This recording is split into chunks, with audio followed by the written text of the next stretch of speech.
Okay, we will get started, and let me first welcome you. I'm Dale Dougherty, organizer of Maker Faire, and first of all, welcome all of you to our 5th year of Maker Faire here in New York City. So, thank you. We have a conversation today with really a new partner here at LG Electronics, and wanted to give an opportunity to have them talk a little bit about their participation in Maker Faire and how they understand and see the Maker movement. I'm joined today by David Vanderwaal and Christine Ackerson, and I'll have them explain a little bit about what they do. In fact, well, let's start with that. Christine, would you tell us a little bit about what you do at LG? Sure, thanks, Dale. Well, it's great to be here with the Maker community. I head up our sustainability activities in LG's U.S. operations. So I work to reduce our environmental footprint and our carbon footprint in our U.S. activities. And so I'm going to talk a little bit about that today and how we use innovation and creativity in our technology to really keep environment in mind when we design our products. Okay. And David, tell us a bit about what you do. I'm really excited to be here. It's the first Maker Faire that I've attended, heard about it, but it surpassed what I thought it was all about. My role at LG is to lead the marketing for home appliances and home entertainment divisions here in the U.S. Here to talk about some of the things that LG maybe does at scale to activate against the Maker movement. I think we've got some things that we could share of how LG at least goes about doing it at a much larger level, but just really happy to be here and excited. Thank you. Yeah, great. Well, I think if you haven't been out to the LG exhibit out there, please do. I was really delighted to see it go up the other day. A lot of wood crates and packing crates used to construct the booth, and I think that gives some reflection of how LG's trying to think about or rethink how you might connect with the Maker community. Talk a bit about how that all came about. Sure. Our theme for our booth anyway was rethink possibilities. And so we really wanted to make a hands-on, family-friendly area that people could really understand how innovation and inventions really can drive the results. And so what we did, one of the stations, I don't know, how many have been to our booth in the room? Few? Right, go on over there, especially if you're here with your kids. There's a lot of really fun things there. One of the things that we're doing over there is creating circuit boards. And so this is the small piece that actually the children and the adults can sit down and solder parts, recycled parts, onto a circuit board. And from there, they can plug it into a piece that actually, this is the part that they're actually making in the booth. And then it plugs into this larger takeaway that will light sensor and then emit different types of sounds. So this is all actually part of a circuit board that's used on our washer.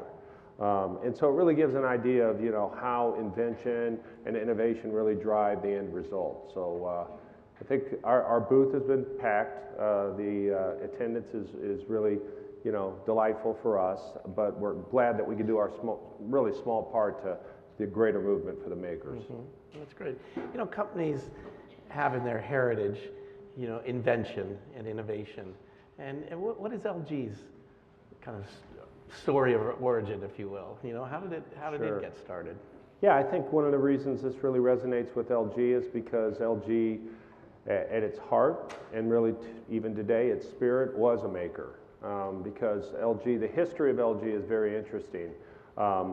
It was started in 1958 in South Korea by a maker, if you will, at the time.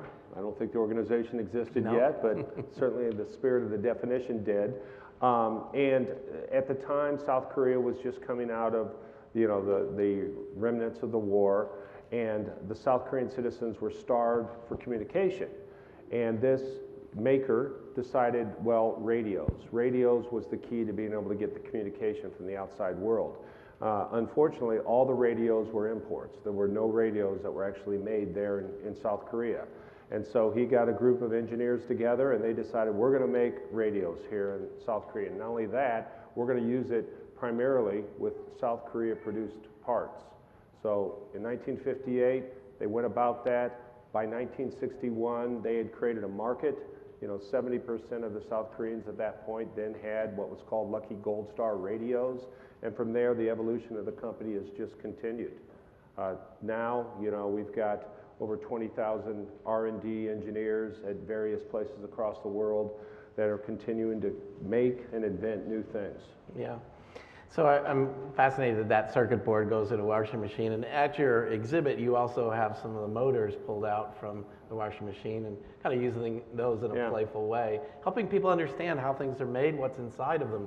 We often don't get to see that. Yep. So I think that's a really interesting idea. In some ways, makers want to know how things work and how to interface to something, even one day like a washing machine. Yeah, I mean, here you take a category in the United States, it's been around for over 100 years, and really it was thought that there's no way to make something better.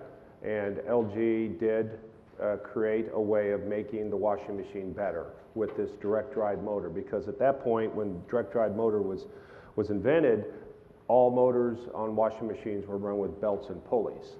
And so LG created a way to have a direct drive shaft, and that dramatically increased the life and the reliability of the product, but also the efficiency, which again, Christine will talk a lot about our emphasis on energy efficiency as well. And it really turned, the U.S. marketplace on its side. That was in 2005. Since then, the direct drive motor has really been the foundation of everything we're doing on dishwashers, washing machines. The direct drive motor is the meat, the mechanical, but there's just a circuit board, obviously, that's really creating all the digital part of how the machine actually operates. Do you think even appliances are getting smarter? Oh, yeah. I think they're smarter than me most of the time. Yeah, we've got, the emphasis, I'm sure everyone in the room is probably a lot smarter on smart connectivity in the home than me. But there's no question that there's a consumer need for it, right? I mean, people want to use their phones, their devices to make their life easier. And so at LG, with the products we make, we're trying to be part of that connectivity. And in the appliance world, we have smart appliances.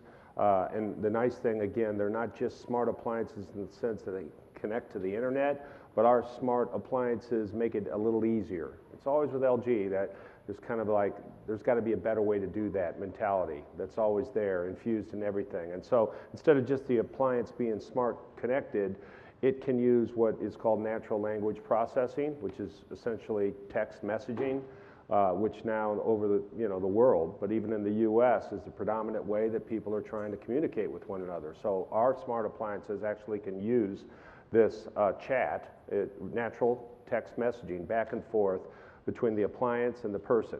So, real life example, I've got a busy household, my wife and I both work, 4 kids, we both grocery shop. I can't tell you how many times we bought too much milk or not enough milk or the staples because one or the other of us is shopping. Just by texting back and forth to the refrigerator while you're in the store, you can find out, look, do I have milk or not? And the refrigerator will actually text back to you and say, yes, you need to get it. So pretty cool. So the refrigerator's going to text you. Yes. Okay. Christine, talk us a little bit. So in some ways, David's been talking about innovation, new ideas, but it's not just sort of, here's a new way to do things. From a sustainability perspective, we're looking at what's the life cycle of a product, what's its impact on the environment, and that must be your area of focus at LG. Exactly. So, our primary goal at LG is to provide an innovative product to our customer that enhances their quality of life, but to do so in a way that reduces the environmental impact. So our philosophy is to look at the whole life cycle of our products, from product design to manufacturing to consumer use, and even at end of life for product disposal, and really taking consideration that environmental element. We do that across a few really key ways. One of our biggest things that we look at is making our products more energy efficient, to use less energy in the power mode and the power standby mode. We also look at ways to use fewer natural resources in our products. We design our products to have reduced volume and weight, to use more recycled materials in our manufacturing process, as well as design our products for easy disassembly at end of life so that they can be more easily recycled. We also are investing in green business areas. We produce solar cells and modules to create clean, renewable energy. We create efficient LED lighting, and we're also, as we already mentioned, investing in smart grid technologies to help people better manage their energy consumption. Yeah. One thought is almost combines the two is I think people actually, like with hybrid cars and things, you want the feedback on like what are you saving, you know, or how you know, are you getting better gas mileage? Are you seeing that apply to things like appliances as well? In other words, you can trust that maybe it's saving you money, but you kind of would like to see some data that actually demonstrates it. Yeah, absolutely. Many of our electronics and home appliances are ENERGY STAR certified, meaning that they use much less electricity over the lifetime of the product. ENERGY STAR certified products are typically 20 to 30% more efficient than federal standards. And so you're going to save not only energy, but you're going to save costs on those. And I don't have exact cost savings data. It varies depending on what the appliance or the product is. But that's what's so great about energy efficiency and why we really focus on it, because it's a win-win. It's a win for the consumer. They can save money on their energy bills, and it's a win for the environment because it's using less electricity. And in this country particularly, most power plants that generate electricity are fueled by coal or natural gas, which are fossil fuels. And a byproduct of the combustion of those is greenhouse gas emissions. And so one of our big focuses at LG is to respond to climate change and to make our products use less energy so that they ultimately produce lower greenhouse gas emissions. Do you think the consumer, how do you engage the consumer around that? I mean, this is sort of what LG can do to, you know, like, to some degree they can see that it's an ENERGY STAR certified thing. But what I'm sort of getting at a little bit is, to some degree, what the consumer wants to know exactly, you know, how much power it's using. We see makers setting up devices to measure the, you know, what their power consumption is, so they can kind of just, first of all, be aware. Yeah. You know, we almost don't have that great. It's the whole house uses power, but what's going on just in the kitchen or in the washing room? Yeah, I think you touched on something that's, you know, really hard, because for us, and probably many in this room, you know, you create things, but what's the consumer insight behind it? And then beyond that, how do you really communicate against that insight? And so even now, I mean, we sell literally, you know, hundreds of thousands of ENERGY STAR refrigerators in the U.S. But you'd be surprised at how many U.S. consumers don't understand how much energy a refrigerator consumes in their home. You know, it's the one thing that works 24/7, 365. And a lot of people, a lot of U.S. consumers still have 9, 10, 15-year-old refrigerators, not only as their main refrigerator, but oftentimes in a basement or a garage, thinking they're saving money, but yet they're not, because if they switched out those refrigerators and really understood the energy consumption that they're really demanding, and then of course the bill thereafter, they would see switching out to a new refrigerator would actually save them money. So that's marketing's job, right? We need to constantly make it easy, you know, for consumers to understand what all these inventions really bring them, and the innovation, and simplify. I mean, at the core level, I think consumers want simplification and they want more time. You know, at least in the U.S., they're time starved. So everything that we can do to bring home those 2 points, and energy is always part of that, but certainly the U.S. home is so complicated, there's just not enough time to get things done. So we're trying to simplify messages and just make it in a very consumer-centric language. So talk a little bit about within the company, you know, how is LG innovating? Like, where do ideas come from? You know, if they come from, you know, you see an opportunity to reduce environmental impact, or engineers working inside the company see a new or better way to make something. How does that work within a large company? Yeah, there's a couple of processes that are built in, but I would say it's more of a spirit of culture as well. Actually, over in our booth, there's a great example of something that an LG employee came up with on his own spare time, called the pocket printer. And it was built off the insight that so often you're out with phones now, you take pictures, but you can't really immediately get the gratification of seeing what those pictures look like. You can look at them on the phone and you pass it around to 10 people around you. And this pocket printer that an LG employee came up with it on his own spare time immediately can print out up to 30 prints right on the spot. It's chargeable off the cell phone, so it's portability. We also have a program called Idea LG in South Korea, where we put it out to our employees for how many people can come up with an innovative idea. To date, 6,000 of those ideas have been evaluated, and we're considering how we could really put that in a practical way in some other subsidiaries, some other markets. Do you think you can foresee a process where you're maybe opening up that sort of idea exchange to people like the maker community coming in and sharing ideas with... I mean, these are the all-stars, right? Yeah. We, absolutely, and you know, I think what we always want to not lose sight of is the consumer. And we have our own consumer insights lab in both Chicago and in New Jersey and in San Diego for different business units. And they're constantly talking to U.S. consumers to understand what's the need. You know, innovation without filling a need is really just innovation by itself. And so, you know, understanding what those are and then opening up the opportunity for makers and really just U.S. consumers in general is something that we absolutely are going to pursue. Mm-hmm. So one of the ways you structured your booth is to really invite families to come in and do things. I was delighted to hear that your family's with us. And David, you said you regret not bringing your son today. Yeah, I blew that one, for sure. Talk a bit about how would you think about what's the opportunity to engage this sort of next generation with your brand, but also with just this general movement that we see here. People are interested. They want to know, and they want to make those things and know how they work. Yeah. Well, from a sustainability perspective, we are big fans and a strong supporter of an EPA consumer awareness program called Team Energy Star. And this program, it's an initiative to teach people how to save energy in their own home.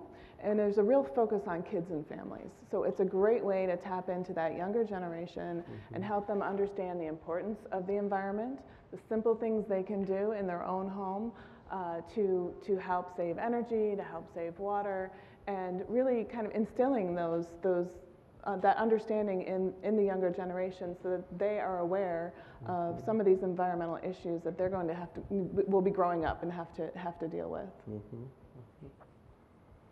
Yeah, turning on, you know, the millennials, if you will, and even the soon-to-be millennials, you know, how do you do it? How do you really hit the chord, the emotional chord, as well as the rational chord?